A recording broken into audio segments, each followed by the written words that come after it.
Assalamu alaikum. I am Rimsha Imtiaz. Today we will discuss 9th class mathematics exercise 1.1 question number 2, that is represent the following on number line. Here the first question arise is that what is number line. एक number line होती क्या है. अब एक हम straight line लेंगे, उसके ऊपर हम नंबर्स की ग्रेडिंग करेंगे.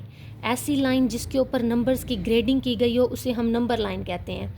अब इसके ऊपर नंबर्स की ग्रेडिंग इस तरह से की जाती है कि मिड में हम ज़ीरो को लेते हैं और ज़ीरो की राइट साइड पे हम पॉजिटिव वैल्यूज़ को लेते हैं और लेफ़्ट साइड पे हम नेगेटिव वैल्यूज़ को लेते हैं, और इनके दरमियान जो डिस्टेंस होता है वो इक्वल होता है. अब हमारे पास जो पहला पार्ट है क्वेश्चन नंबर 2 का वो है √2. इसे हमने नंबर लाइन पर रिप्रेजेंट करवाना है कि ये नंबर लाइन पर कौन सी जगह पे ये √2 लाई करता है या कौन सी जगह पर √2 आता है. अब √2 की अगर हम कैलकुलेटर से वैल्यू चेक करें तो वो आती है 1.414 अप टू सो ऑन. अब जो रेडिकल फॉर्म में हमारे पास वैल्यूज़ होती हैं उनको रिप्रेजेंट करवाने के लिए हम पाइथागोरस थ्योरम यूज़ करते हैं. अब इसमें हम इसको समझने के लिए हम सबसे पहले राइट एंगल ट्रायंगल के ऊपर पाइथागोरस थ्योरम अप्लाई करेंगे. राइट एंगल ट्रायंगल क्या होती है. राइट कहते हैं ऐसी चीज़ जो हमारे पास 90 डिग्री के ऊपर हो, यानी कि ये हमारे पास एक ऐसी ट्रायंगल होगी जिसके अंदर एक एंगल जो है वो क्या होगा 90 डिग्री होगा. अब ये हमारे पास एक ट्रायंगल है, इसको आप कोई और नाम भी दे सकते हैं. मैंने इसको नेम दिया है PQR का.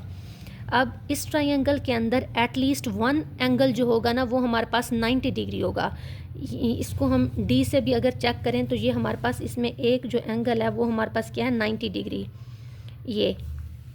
ये हमारे पास क्या है राइट एंगल ट्रायंगल. ये जो पाइथागोरस थ्योरम है ये राइट एंगल ट्रायंगल पर अप्लाई होता है. अब ये जो हमारे पास हॉरिजेंटल लाइन होती है ट्रायंगल के अंदर ये हमारे पास बेस होती है, और जो वर्टिकल लाइन होती है ये हमारे पास परपेंडिकुलर होती है. बेस और परपेंडिकुलर को जो लाइन मिलाती है उसे हम हाइपोटेनियस कहते हैं. ये हमारे पास हाइपोटेनियस है PR. अब हम पाइथागोरस थ्योरम अप्लाई करते हैं. पाइथागोरस थ्योरम कहता है कि हाइपोटेनियस का स्क्वायर बराबर होता है बेस का स्क्वायर जमा परपेंडिकुलर का स्क्वायर. अब हम दोनों साइड्स पे अगर स्क्वायर रूट ले लें तो इक्वेशन पे कोई फ़र्क नहीं पड़ेगा. अगर हम कोई भी प्रोसेस या कोई भी ऑपरेशन इक्वल के दोनों साइड्स पर अप्लाई करें तो इक्वेशन को फ़र्क नहीं पड़ता. हम दोनों साइड्स पर स्क्वायर रूट लेंगे. इस साइड पे स्क्वायर रूट और ये स्क्वायर कैंसिल हो जाएगा, और यहाँ पर हाइपोटेनियस जो है वो PR है. PR हमारे पास बचेगा. और इधर फ़र्ज़ किया हम बेस ले लेते हैं 1 और परपेंडिकुलर की वैल्यू भी हम ले लेते हैं 1. तो हमने इसमें से क्या फाइंड करना है हाइपोटेनियस फाइंड करना है.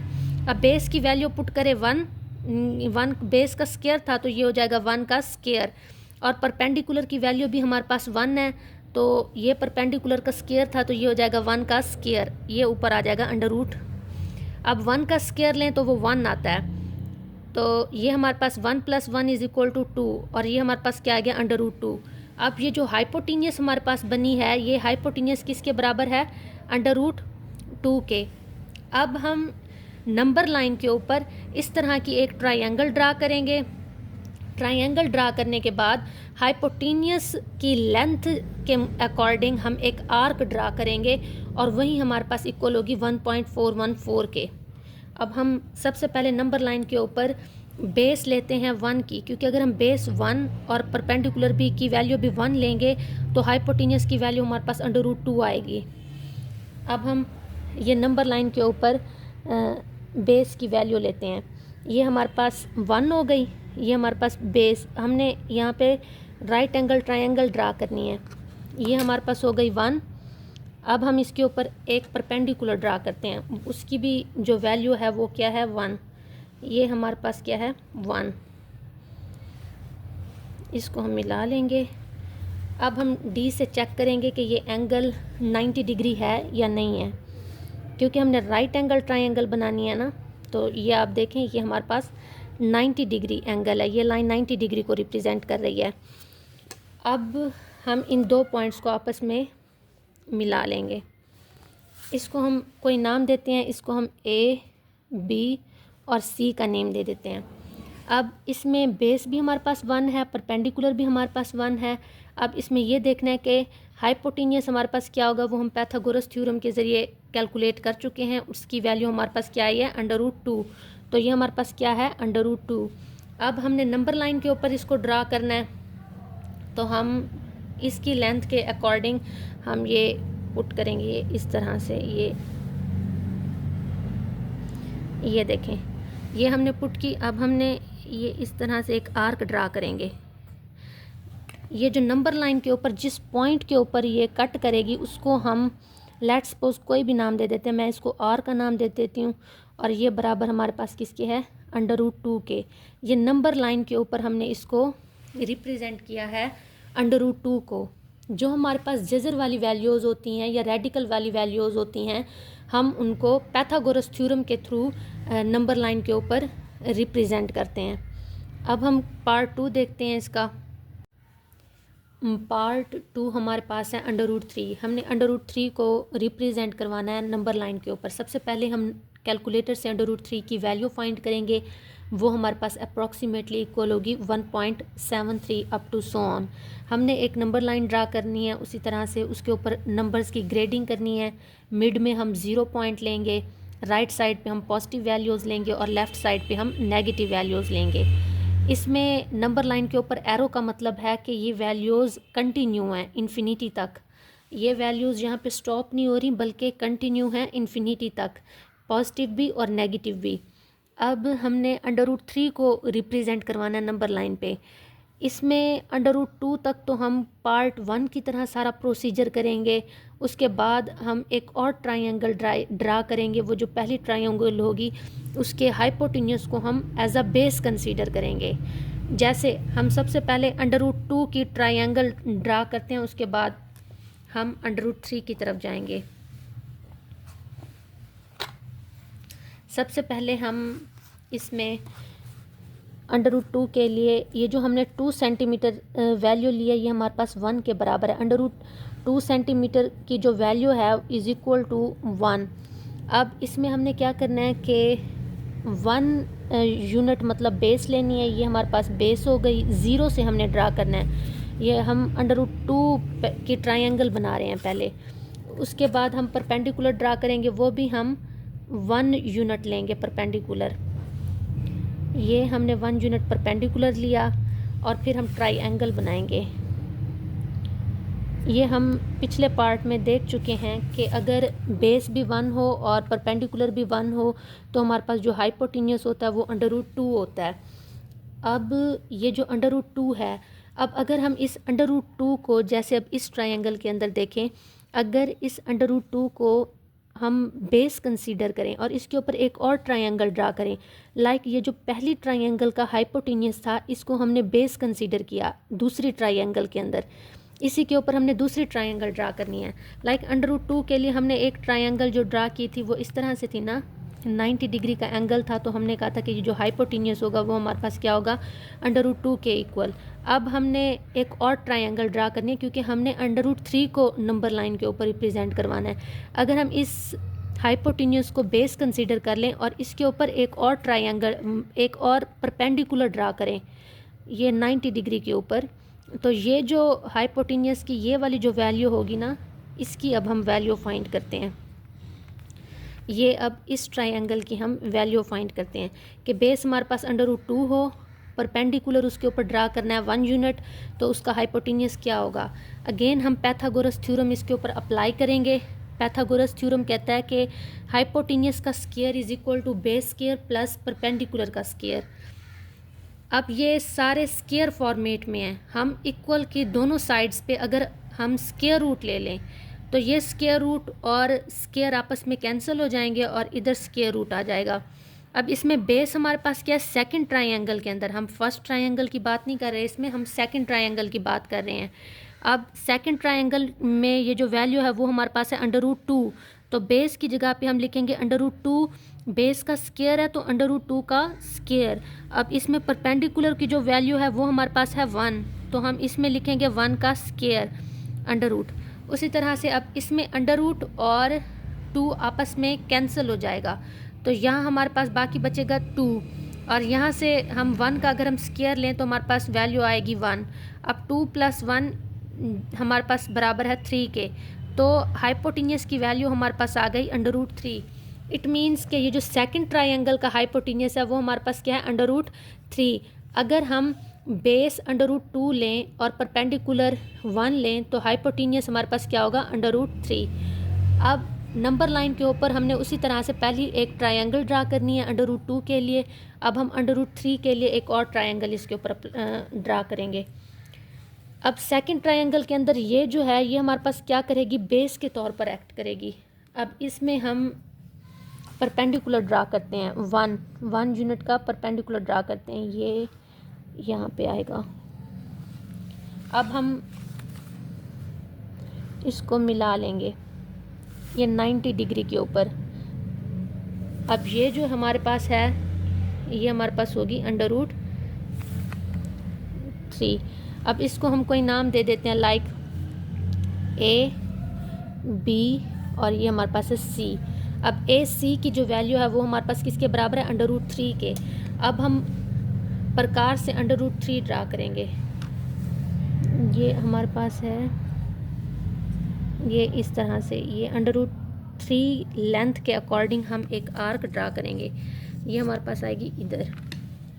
नंबर लाइन को ये जिस पॉइंट के ऊपर इंटरसेक्ट करेगी वो पॉइंट हमारे पास, लेट्स सपोज R का नाम देते हैं हम इसको, और ये हमारे पास किसके बराबर है, √3 के।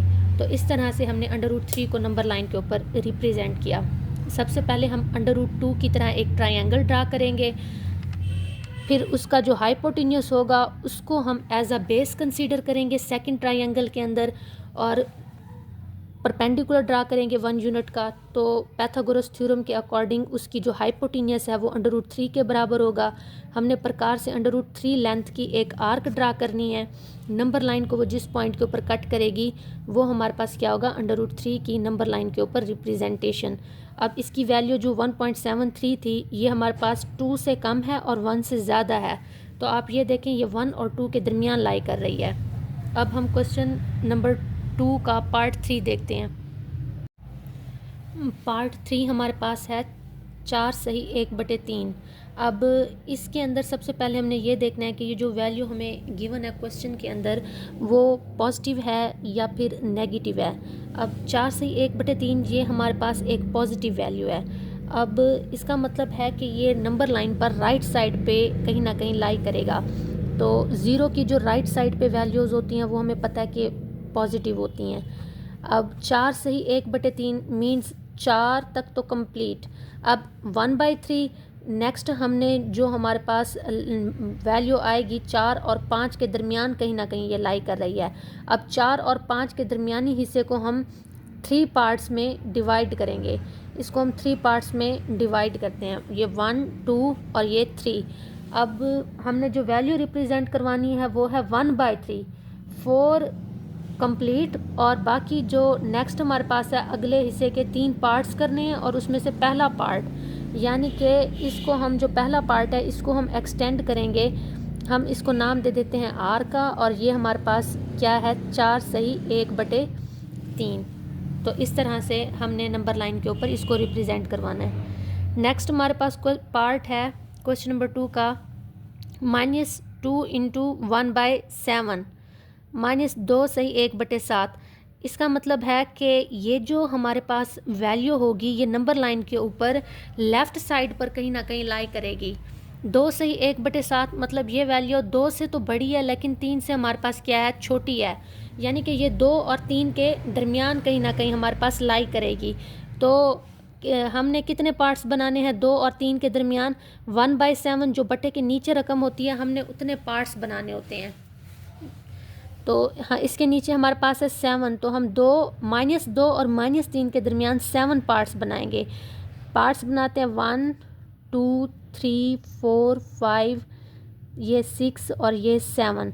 अब हमने कौन सी लाइन को रिप्रेजेंट करवाना है, 1/7, यानी कि -2 के बाद जो पहली लाइन है हमने उसी को रिप्रेजेंट करवाना है। वो हमारे पास बराबर होगी -2 सही 1/7, और इसको हम नाम देंगे R का।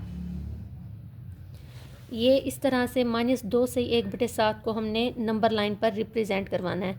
नेक्स्ट हमारे पास है 5/8। 5/8 को हमने नंबर लाइन पर रिप्रेजेंट करवाना है। सबसे पहले हम ये देखेंगे कि ये पॉजिटिव वैल्यू है या नेगेटिव। तो इसके साथ जिसके साथ कोई साइन ना हो वो वैल्यू हमारे पास क्या होती है, पॉजिटिव। तो ये 5/8 हमारे पास क्या है, पॉजिटिव। इसको हम कैलकुलेटर के ऊपर कैलकुलेट करें तो हमारे पास जवाब आता है 0.625। अब ये जो आंसर है ये 0 और 1 के दरमियान में लाई कर रहा है। ये जो आंसर आया है हमारे पास ये 0 और 1 के दरमियान कहीं ना कहीं लाई कर रहा है और ये हमारे पास पॉजिटिव वैल्यू है। तो हम पॉजिटिव साइड पे इसको रिप्रेजेंट करवाएंगे 0 और 1 के दरमियान में। अब हम 0 और 1 के दरमियान में कितनी लाइंस लगाएंगे, 8 लाइंस लगाएंगे, क्योंकि 5वां हिस्सा है ये। 8 लाइंस लगाएंगे। जो हमारे पास 5वीं लाइन होगी वो हमारे पास बराबर होगी 5/8 के। तो हम इसके 8 पार्ट्स करेंगे, 1 2 3 4 5 6 7 और ये 8। अब इसमें 5वीं जो लाइन होगी वो हमारे पास रिप्रेजेंट करेगी 5/8 के।